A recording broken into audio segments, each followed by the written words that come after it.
It's just experiencing something so painful like that hurt. Like, I can't even describe that feeling. It was like a feeling of failure, losing hope of like your whole future crumbling, even though in the moment, that's what it felt like. Hi, this is Peyton with Girls Gone Right, and I have one of my really good friends with us today, Michelle. Hi, I'm Michelle with Conservative Women of North Carolina and her Heritage podcast on Instagram. I'm going to link all of it below so you can go check her out on social media, but we have a very spicy topic today. We do.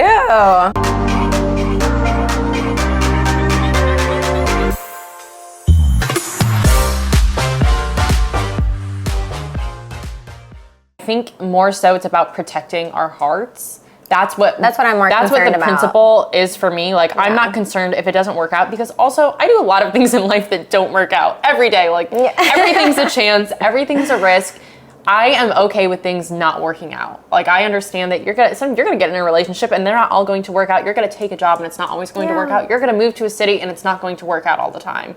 And I'm okay with things not being perfect, and I've accepted that more so now in my life than ever. So it's not about if it's going to work out or not. I think it's more so of I'm protecting my heart, because I don't want it. I got a little cold after that. It made me a little cold towards dating because I let someone in so deeply, not just in the relationship, but we lived together. He knew me like the back of his hand. Like, experiencing that, like, that made me a little hard.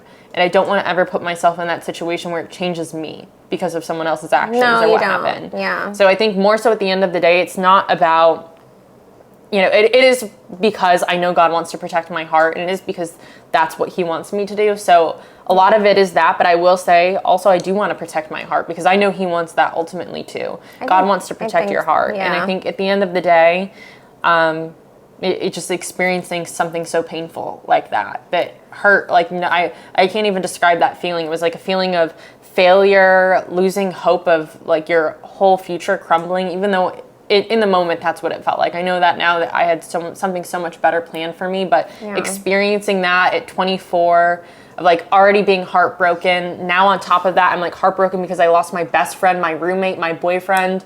It is your best friend, your roommate, and had I not lived with him, I would have separated so much of that. And also, it's like all of that ended, and now on top of that, I have to move out. I have to like live in a new place. It was like so much going on. Logistically, it's difficult. And on top of that, emotionally, you are much more attached. Much more. You're not just attached to the person, but all the things in that house that now you have to agree on. Did you know, like, so imagine, this is just a fun fact. When you hug someone for 20 seconds, girls, in women, we have oxytocin released in touch. Men release vasopressin. They do have oxytocin, but for women, we have a lot more of it, and it's released during different interactions. But when you hug someone for 20 seconds, that's all it takes. You become attached to them in some form. You know them better. You smile a little sweeter. It's like women do that. You give off that thing in your head. When you hug a male for more than 20 seconds, you feel some type of way. And you're doing that every day. You live with them. them. And so imagine living with someone. It's the bond, like the bond that you create with them. It's not just the pair bonding of having sex before marriage. Like, that's a whole nother thing. Yeah. But the bond, like, women don't bond over sex like men. Like, men release vasopressin during sex. Women bond during hugging, breastfeeding, childbirth, sex too, but we bond during just touching, physical touch. Men don't bond like that. Men bond during sex. Vasopressin is released during sex, but women bond just from touching. Oh, great.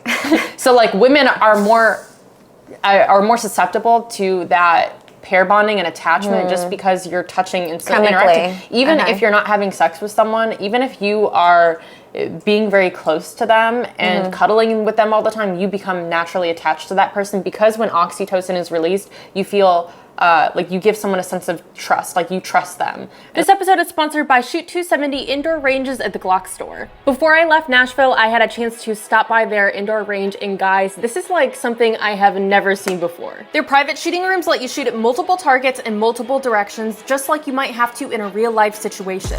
You can draw from concealment holsters, which I do typically when training, and you can also use lasers, flashlights in a low light setting, and shoot from cover or on the move. You can shoot with full auto or with a suppressor, something that you can never do in a normal lane range. And let's be honest, shooting lanes are boring. This is real life training. So basically, if you want to train like your life depends on it, go check out these Shoot 270 indoor ranges at the Glock store in Nashville. So bring your friends, family, coworker, or maybe even a hinge date. It's a ton of fun, and I can't wait to visit the next time I'm back in Nashville. And like, that's when women feel safe, right? Like, okay, because I'm hugging you and I feel safe, I feel protected, now I feel like I trust you. So would you say it gives you more clarity when you don't live with that person in a relationship to really look at it objectively? You have your love goggles on, but it's also because as women, that's just science. You can't really argue with that. Like, oxytocin is being released during that. Like, imagine sleeping next to someone, cuddling with them all the time. And now I think I'm a little more careful of who I even spend a lot of time with, like when I'm going on dates with, because I do know that that's how women's brains work. Like, if I'm touching you all the time, even if I don't like love you with my heart, my brain feels attached to you. Like, I feel like I can trust you, and that's where love and security forms for women. Wow. So I think you need to be careful about who, not just who you're having sex with, but who you're touching all the time. I agree. Like, well, good thing I don't like people touching sex me, so. and touch women is release oxytocin. So it's not even just sex. It's like truly, you could be like, maybe you're not having sex, but you are living with them. You are touching them all the time. You're near them all the time. Like, even being in that space of like where you have that like physical connection, that's where it all forms for women. And men, it's a little different. What about roles? If we talk about roles, like what about playing wife before being wife? You know, people talk about that aspect a lot. Like, what did you think about that? Was it worth it? I don't think, I mean, so naturally, like I love to serve. Like, I'm a little more submissive in relationships in the sense that I want to just make a man happy. Like, I want to cook your meals and I want to do your laundry. I want to make life easy for you. Like, I naturally want to do that, and I'm not going to not do that because I'm not married. Like, it's just something that I naturally want to do. Like, we naturally want to be a caretaker, and we're motherly. Like, you get all of that. And that's like kind of taken advantage of, right? Like, when you live with a man, and you're not married. Not do that. I can't not do your laundry. Not do the laundry. I can't not just do my role because I'm like, well, there's no ring on my finger, so I'm not doing it. Like, it's hard to not do that. Because I want to. And I can't help that I want to do that. That's just in my genes. Yeah. But I do think like you get all of that, and like, to some extent, like I think you should know someone else. Like, how good are you at fulfilling your role? We want to know that a man can protect and provide. They want to know that we can care and cook and clean and take care of the home.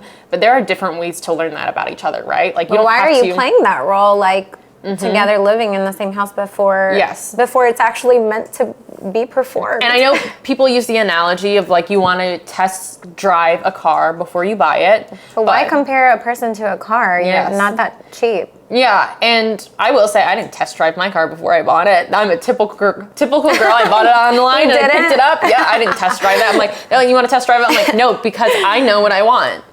And sure, maybe some people care about the way a car, but like, that's a car. And I will say, with a person, there are different ways of getting to know someone without living with them. Like, if I go to your house, I know how you live. Like, I know if you're clean, if you spend enough time with someone and you actually are aware and looking for these things, you will see it. But if you're not looking for those things, you're probably not going to see it. So be very aware, have those conversations.